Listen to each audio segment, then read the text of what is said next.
So let's talk about this procedure, okay? So the first thing you want to do for number one is if they want an absolute max and min of a function, you have to do a first derivative plus or minus chart. But if it's on an interval, we are going to take the first derivative. We are going to find the critical numbers of that first derivative. But we can only use the critical numbers that are within the interval. So -3 is not within the interval. So we only have to check the numbers 1, -1, and 2. So you'll notice into the original function, I have plugged in the critical number 1, -1, and 2. And then whatever is the biggest is your maximum on that interval. Whatever is the smallest is the minimum on that interval.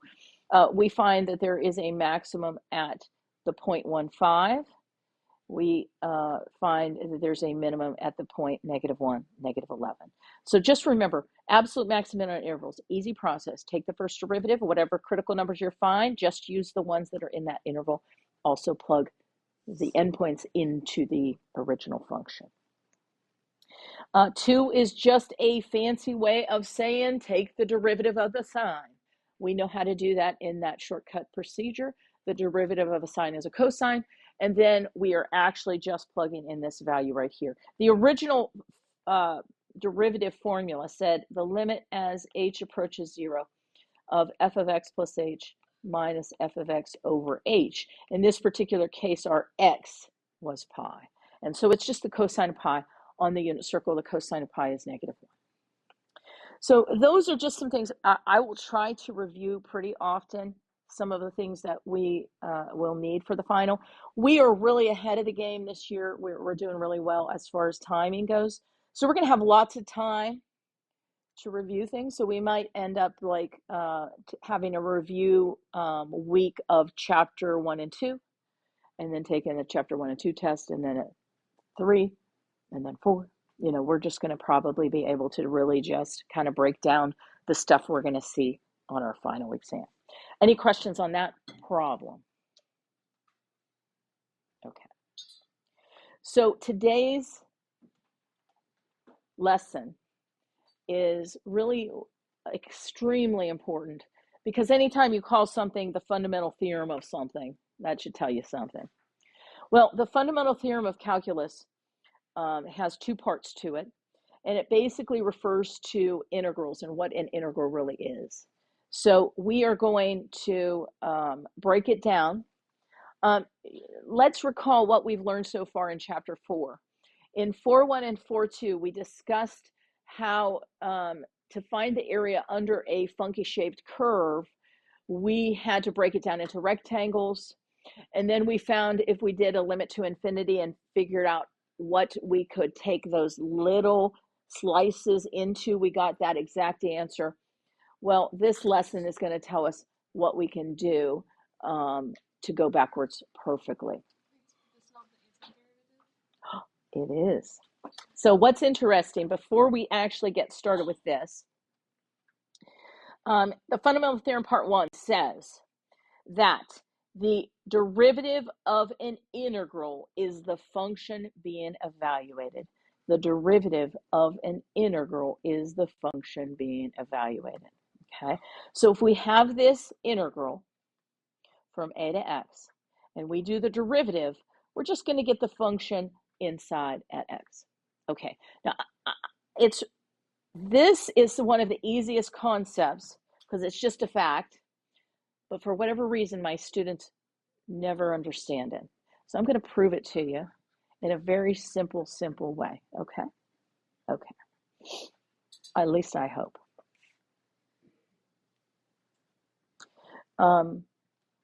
Earlier, I believe,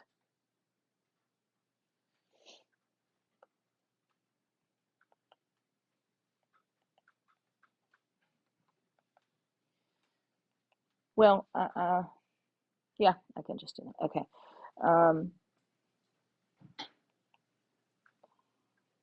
I'm just trying to use some of their notation, the correct notation that they used. So if we did that long way, remember that long way we did the limit as x approaches 0 of the summation of n to, remember we did all that weird thing. If you did that, this becomes x squared over 2.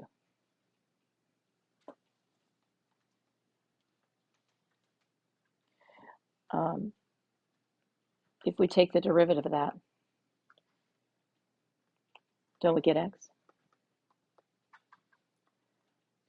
Isn't that the function that's sitting in there, t? Isn't that, don't these match? I mean, obviously they're different variables, but but don't they match? Okay, so if you take a derivative of an integral's answer, you always just get the function inside. So what it allows us to do is, if they say what is the derivative of that integral, you can just write down the function inside. It just is what it is, even for complicated functions. So even if I have 0 to x of t squared plus 5t plus 7, and I say, what is the derivative of that? It's x squared plus 5x plus 7. So it's really just that the derivative of an integral is the function inside. The derivative of an integral is the function inside. Okay? That's all you got to remember. That's what the fundamental theorem of calculus part 1 is. It's really part 2 that we're going to use more than anything else. Okay? But so what's kind of interesting, remember how we said that the integral is an area. Okay, so let's see why this is helpful. If I know the integral is the area under the function f, so the area is g of x, the top is f of t. Okay, the area is g of x, the top is the function f of t. And that's going to be important as we go through the process. So fundamental theorem of calculus, we'll call it FTC a lot. FTC part 1 is just that the derivative of an integral is a function inside. There's not much more you need from that, because, and I'll show you how to recognize that when we get to a problem. But because of that, Newton was able to do his physics the way he wanted to. Because of that, we get the fundamental theorem of calculus part 2, which we're not ready to do yet. Let's do these two problems first. Okay, example 1. So it says that g of x is the integral from 0 to x of f of t dt. F of t dt is shown in red, so that's your function. And they want you to find the values of g of 0, g of 1, g of 2, g3. Okay, so let's write down what our function is. Our function is g of x is 0 to x of f of t dt. Okay. Now, we're going to do each piece individually. Okay, so first we're going to plug in 0. What is the area from 0 to 0? If I'm right here, what is the area? If I start at 0 and I end at 0, 0. So we know that's 0. So that's the point 0, 0. So let's put on our graph paper, because they want us to graph the sketch of G. Let's put on the point 0, 0. Okay. Because the area from 0 to 0 is nothing. There's nothing there. Okay. Let's plug in 1. That is the area from 0 to 1 of f of t dt. Okay. Now let's go over. Now some of these will estimate, some of these will get exact. Some of them are going to be formulas that are things we know how to do, like a triangle or a rectangle. Okay. So the area from 0 to 1 is that rectangle, or I'm sorry, that triangle right there. The area of a triangle is 1/2 base times height. So this is 1, this is 2. 1/2 1 times 2 is 1. So the area right here, I'm going to write it down just so we know that the area from 0 to 1, I'm sorry, is 1. So that's the point 1, 1. Okay, so over at 1, 1, let's put that point. Okay, now we got to plug in 2. Now we need the area from 0 to 2. Okay, so from 0 to 2 now, that area is that triangle we already did plus a rectangle that's sitting next to it. This area right here is a rectangle. Length times width is 1 times 2 or 2. So G of 2 is 1 plus 2, because we have to have this area, which was 1, and this area, which was 2. At this time, we have a total area of 3. So that is the point 2, 3. Let's put that on our graph paper. Now, I'm going to extend my graph paper up because I didn't do that. They didn't do that. Wait, how do you get the points again? We're calculating the area up to that point. So I'd say ignore the top of our graph. Let's call this 3, 4, 5, 6.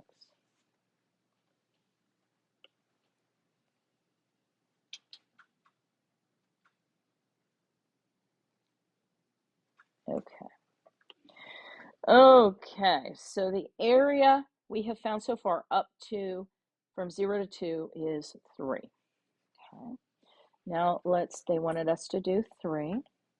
So what is the area from 0 to 3? Okie dokie, so this would you agree that that is exactly like that triangle on the other side? Wouldn't you see it's just a smidge more, just a little bit more? Let's call it, just for the sake of, so we have something on the paper, let's call it 1.2. I don't know. It's just a little bit more. So let's call it 1.2. So this area, we have that first triangle was 1, the next rectangle was 2, and now we have this little section that's just a touch more than 1. Let's go 1.2 for the heck of it. Okay, so that total now is 4.2. So at 3, we're at the point 4.2. So at 3, we're at the point 4.2.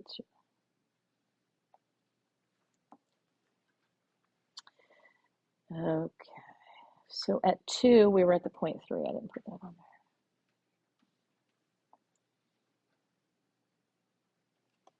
there. Okay, now let's do G of 4. So our 4 is our x, that goes on top, so that's for the area from 0 to 4 of our area under the curve from 0 to 4. Now, we learned earlier that if you're under the x-axis, your area is negative. So I think this little triangle and this is a perfect match, or wedge, or whatever. So let's call this negative 1.2. I just think they look like matches. So we already had up to that point 4.2, but we got to take off the 1.2 that's under the x-axis, so we're back to an area of 3. So now at the 4, we're back to an area of 3. Okay. So I think we're pretty good so far. Let's do G of 5. That's our last point they care us to sketch. So we already have a net area of 3. I think this is a match, so I think that's another negative 1.2 wedge curve shape. So we have to take from the 3 off another 1.2, which gets us to 1.8. So at 5, we're at about 1.8.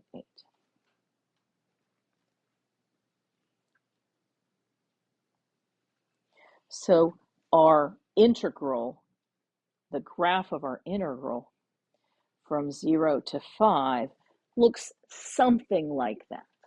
It looks something like that. Can you explain everything you did? Because I can't understand what I'm writing. Okay, so the area from 0 to 0 was 0. So when I plugged in 0, I got 0. So that's this point. Then I did the area from 0 to 1. I got 1. So that's the point 1, 1. The area from 0 to 2, I just added these two wedges together. 1 plus 2 is where I got the 3. So at 2, I'm at 3. And then I kept doing it. This seems to be a little more than 1, so that's why I called it 1.2. So I added those all together. I got 4.2. This area is the opposite of this. It looks so similar. I'm just going to call it the same thing, but negative.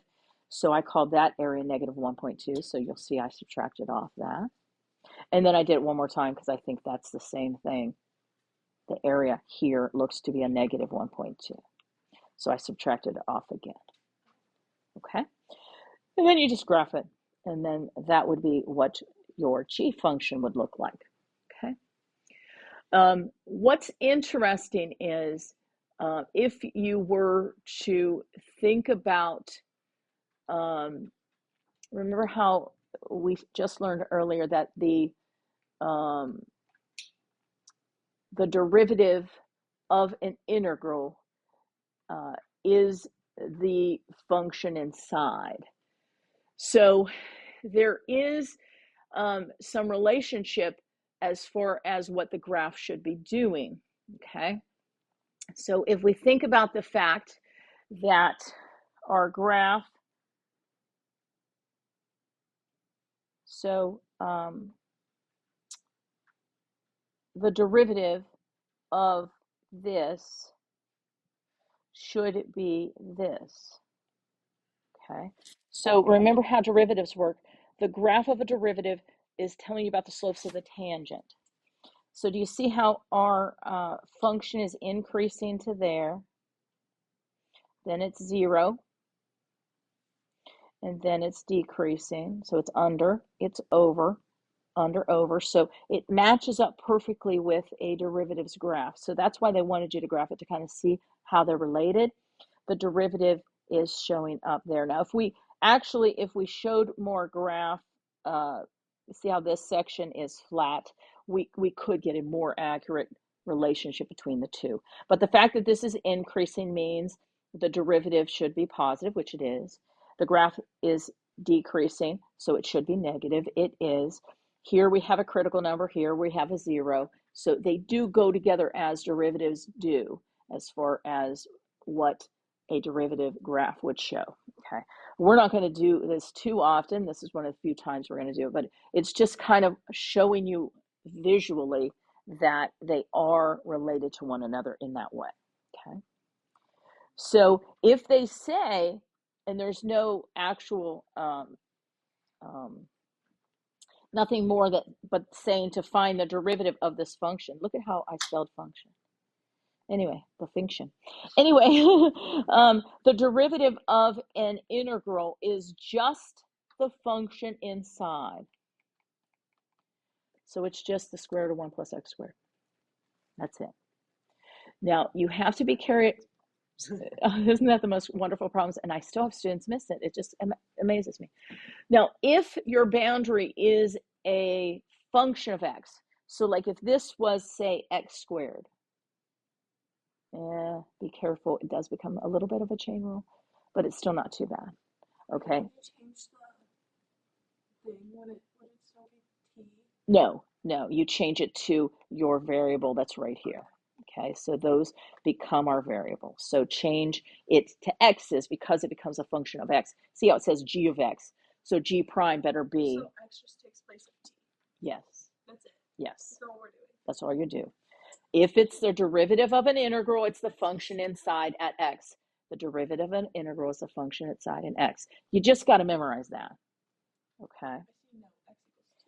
But if there is a function up there, you still do that. You still just plug in that function, but we do have to use the chain rule, and we have to multiply by the derivative of the function.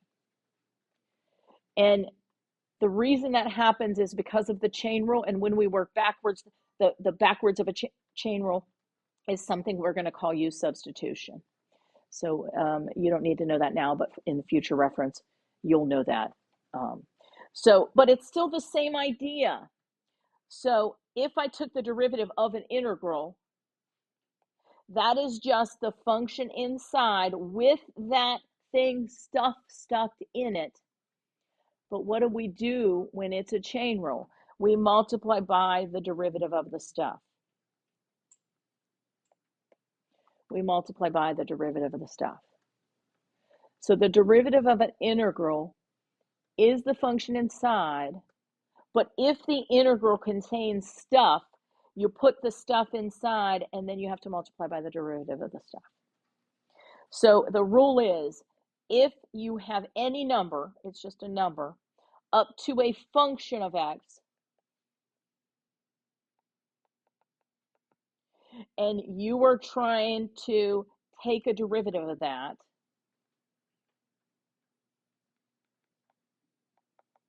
I used the exact opposite than they did.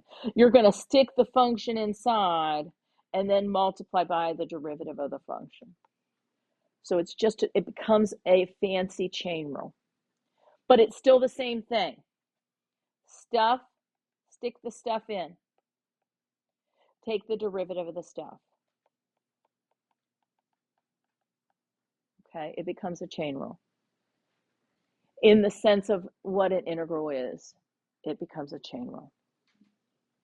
So you stick the stuff in. Here, let's actually put stuff up here. That'll work. Let's do that. You can keep what you got. So this is stuff. This is stuff times the derivative of the stuff. Okay? So that's a good way to think about it. So you just stick the stuff in, but don't forget, because it becomes a chain rule, to find the derivative of the stuff and multiply it.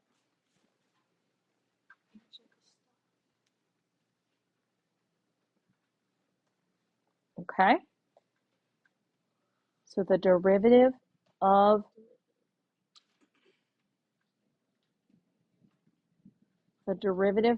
an integral is the function inside. If it is deriving up to a function of x, it's a chain rule. Stick the stuff in and multiply by the derivative of the stuff.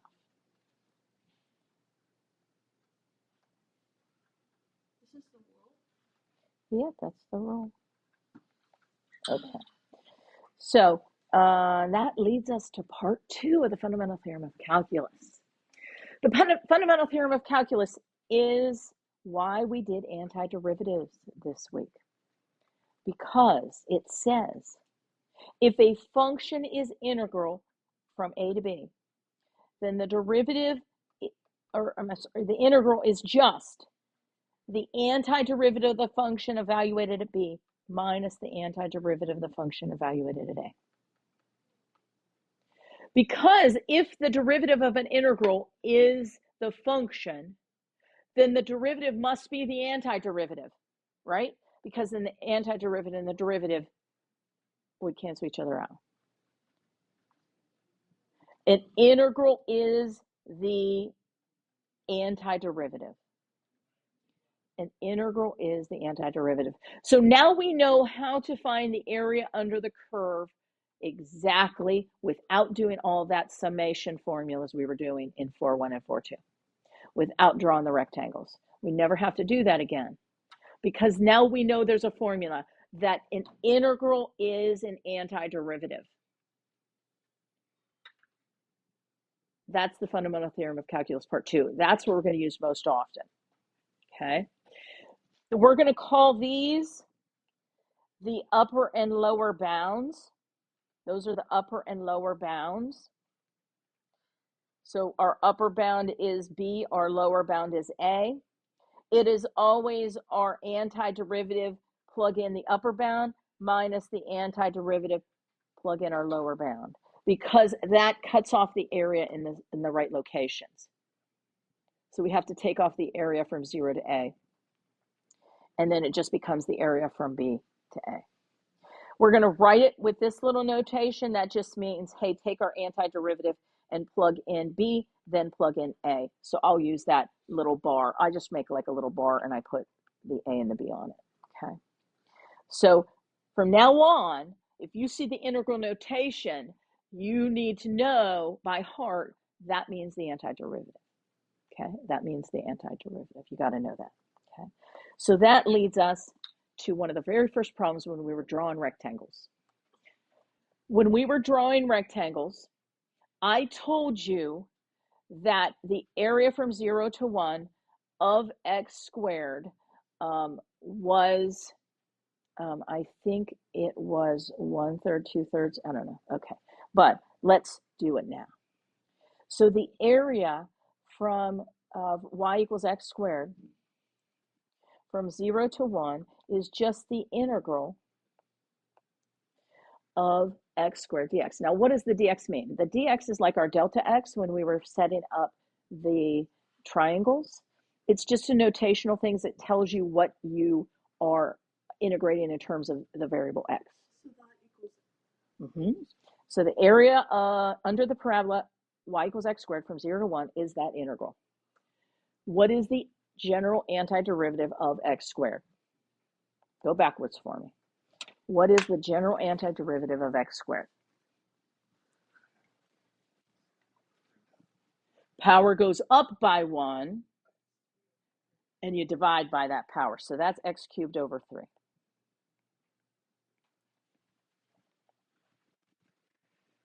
So we write our boundaries there to remind us. This is what's called a definite integral. A definite integral has boundaries I got to plug in. So it is just the upper bounds minus the lower bounds. So it's going to be 1/3 minus 0/3, which is 1/3. I plugged in boundaries. If I plug in 1, 1/3, plug in 0, 0/3. So I'm just plugging in these boundaries. So it's always upper bound minus lower bound. Upper bound minus lower bound, okay? So the area under the curve was 1/3. We kept getting decimals super close to 1/3. You remember we kept getting things close to or a little bit above, a little bit below 0.3. But this proves that if I take the antiderivative, upper bound minus lower bound, plug it in, you got it, okay? So the area under any curve from something to something, we can use an integral. Let's do this one. Find the area under the cosine curve from 0 to b, where b is between 0 and pi over 2. Now we're just going to leave it a b.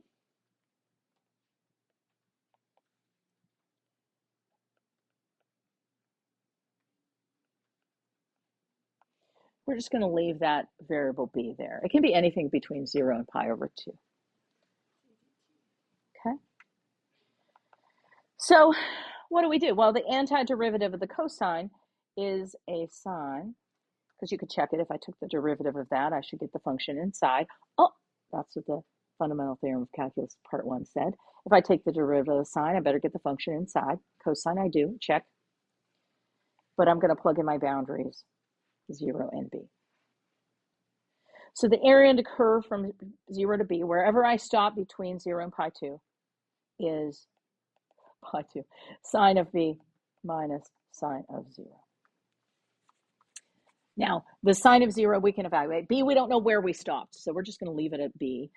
Sine of 0 is 0, so the answer is the sine of b. So I think it's so cool that the area under the curve, and the cosine curve, is evaluated with a sine.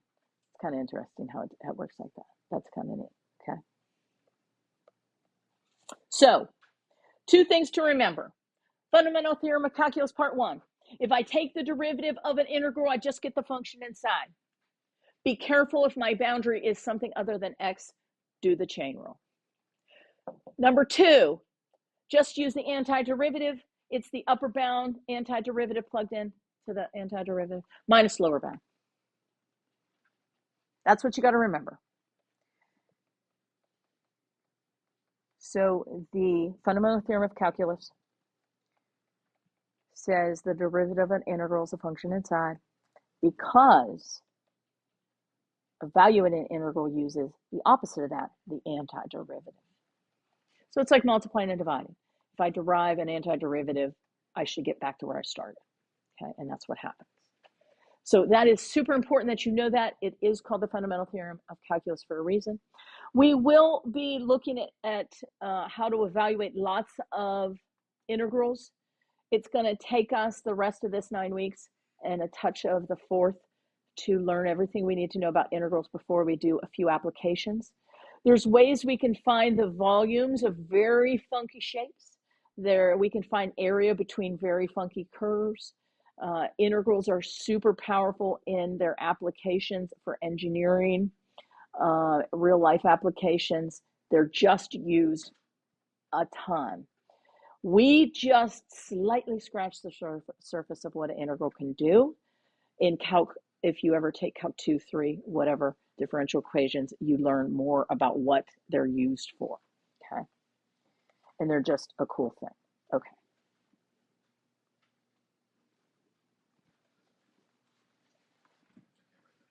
No, that's okay, that's okay.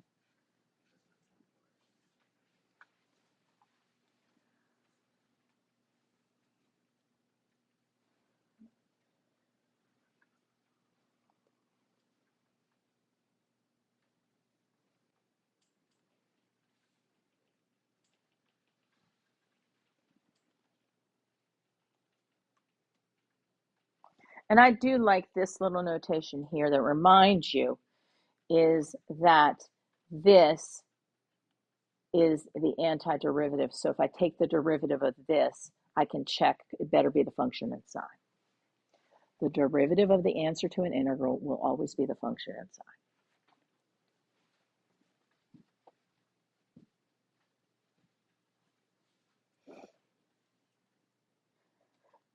Now, the next example, I'm going to show you how to do 2 different ways. So we'll try it a few different ways, okay? Everybody got what they need for that page? I think we still have a few people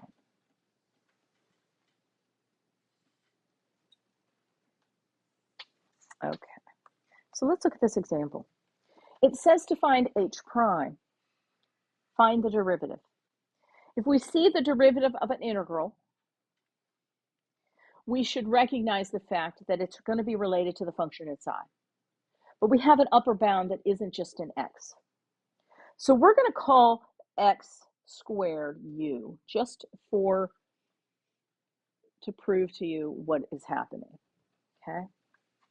We're going to call the derivative of u in terms of x 2x. So let's take out the x squared and let's replace it with u. So we know that 0 to u, the square root of 1 plus r cubed dr. If we take the derivative, if we call this h, if we take the derivative, it would just be the square root of 1 plus u cubed times du dx. Because dr is not going to be related to u. There was no u's in the original problem. So we do put a little placeholder there. That is the derivative of u with respect to x, which we know. So now let's take out our u. Let's replace it with x squared. Let's take out our du dx, replace it with 2x. And then we'll do the problem one more time. So that's the square root of 1 plus x squared cubed times 2x. Bam. Now what happened? What happened?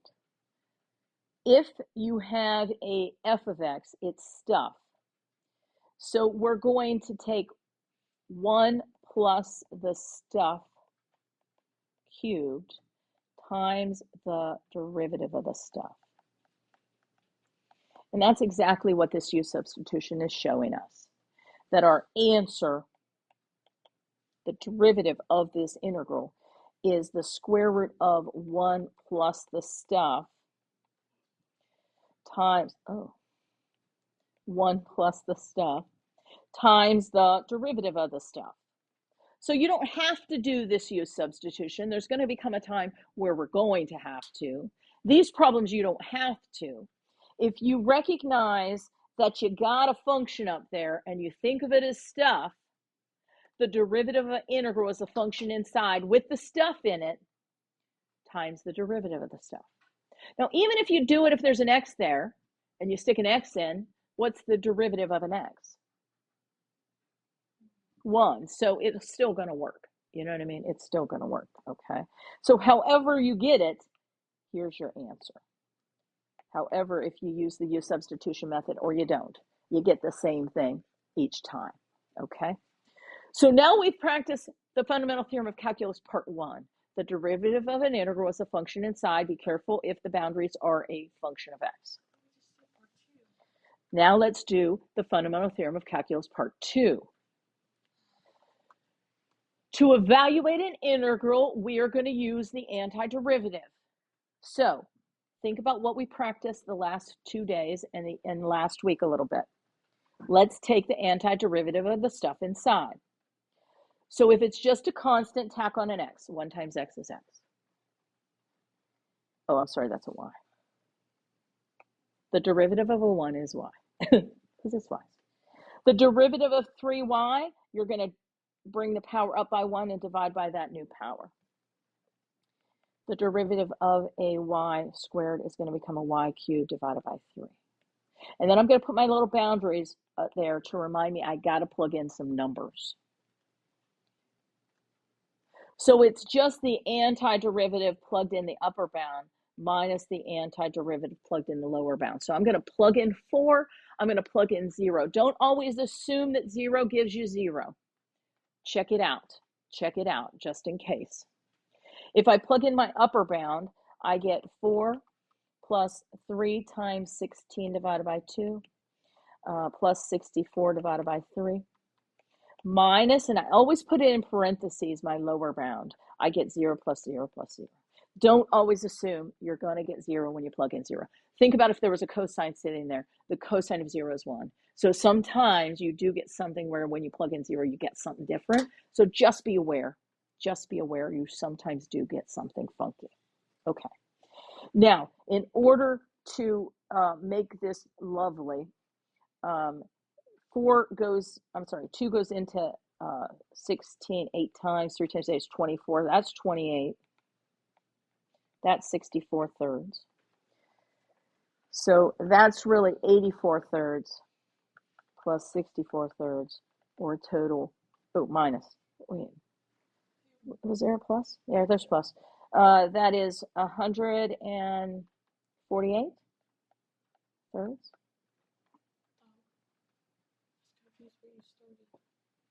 Yeah.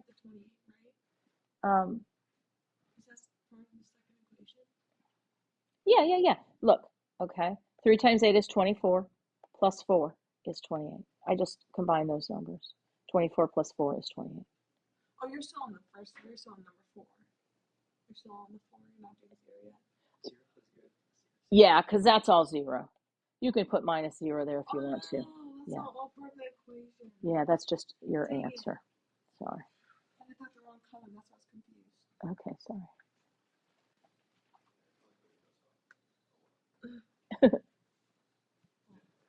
We are getting close to time, but we'll try to do a few more.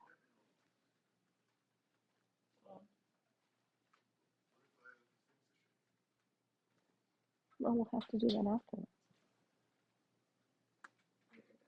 Okay. Let's do this one. Do you remember how when we were doing antiderivatives,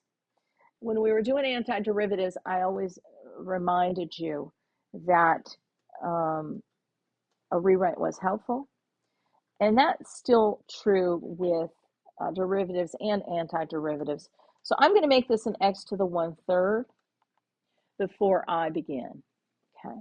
Now our power is going to go up by 1, so that's going to become 4/3. But to divide by 4/3, the easiest way to do it is to stick the reciprocal on the front. And then I'm going to put my boundaries. So it's my upper bound of 8 minus my lower bound of 0. So that's the antiderivative, and then we're going to plug in 8 and 0. So 3/4 of 8 to the 4/3 power minus 3/4 of 0 to the 4/3 power. Now we are going to get 0 there, which is great.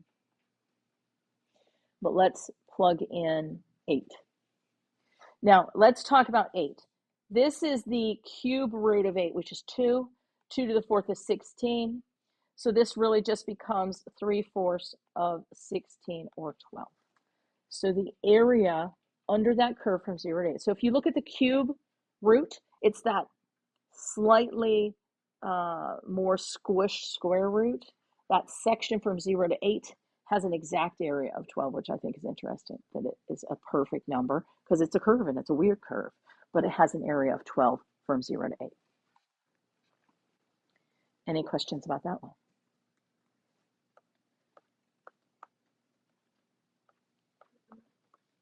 Okay, let's just talk about the assignment real quick. Tomorrow we'll do the last two examples together.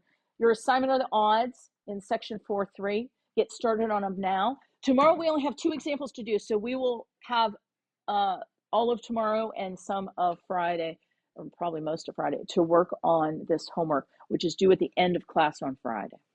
Okay, so there you go. I know.